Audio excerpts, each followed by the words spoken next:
Buenos días, mi nombre es Ingrid Valeria Gorión Conde de la Facultad de Enfermería, licenciatura en Fisioterapia, recursando lo que es la materia de Introducción a la Fisioterapia. En este caso voy a hacer un video académico hablando un poco de lo que es para mí la disciplina de la fisioterapia, algún acontecimiento histórico importante para mí, una teoría y un modelo y una explicación.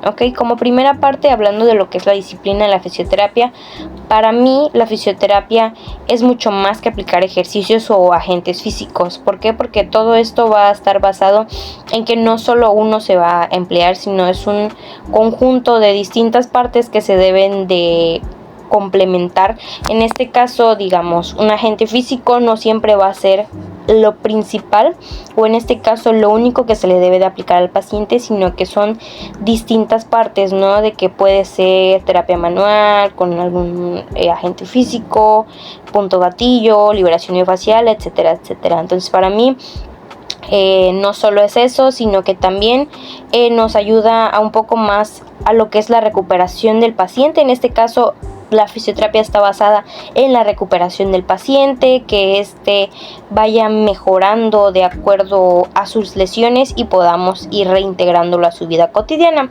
De igual manera, hablando un poco más del hecho histórico que me pareció importante, en este caso voy a hablar de lo que es la Primera y la Segunda Guerra Mundial posterior a esta. ¿Por qué? Porque después de había más amputaciones, lesiones, secuelas físicas, en las cuales el fisioterapeuta empezó a intervenir y se empezó a dar un poco más a conocer. ¿Por qué? Porque no solo se veía como un enfermero, sino ya como un ayudante rehabilitador. No era solo un enfermero, sino un ayudante rehabilitador. En este caso, el fisioterapeuta tenía un poco más de visión, de vista, de acuerdo a la ciencia, Ya era considerado no una rama en específico, pero sí se iba desglosando un poco más de lo que es la enfermería y la medicina.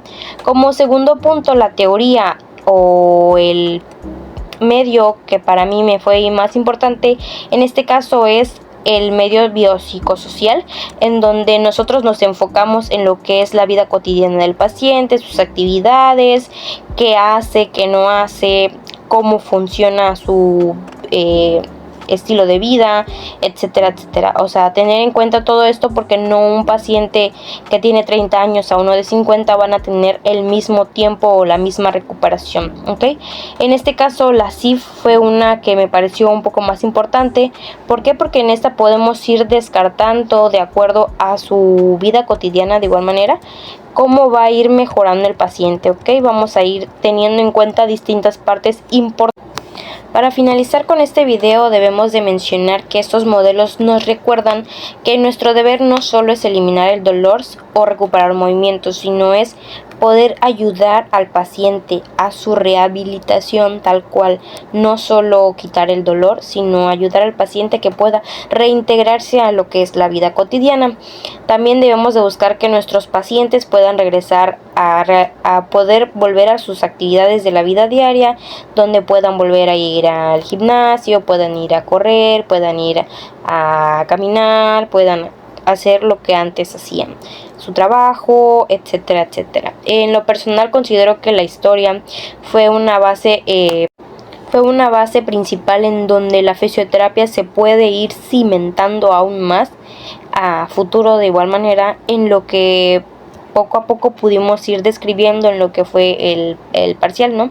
En este caso, que vimos desde lo que era el agua fría, la exposición al sol, hasta lo que es los baños calientes, la termoterapia, etcétera, etcétera. Cómo fue evolucionando este proceso para poder llegar a lo que actualmente utilizamos. De igual manera, un poco más en específico, podemos mencionar que como fisioterapeutas también debemos de tener en cuenta el método científico y sobre todo la evidencia científica, porque no es lo mismo una persona que simplemente aplica técnicas a una persona que sabe lo que hace y sabe cómo lo va a realizar, por qué, para qué y a quiénes se le puede realizar, porque claramente no todas las técnicas son específicas o mínimo pueden ser utilizadas para distintas personas, sino algunas son para pacientes en específico, con patologías en específico, las cuales no podríamos utilizar con cualquiera.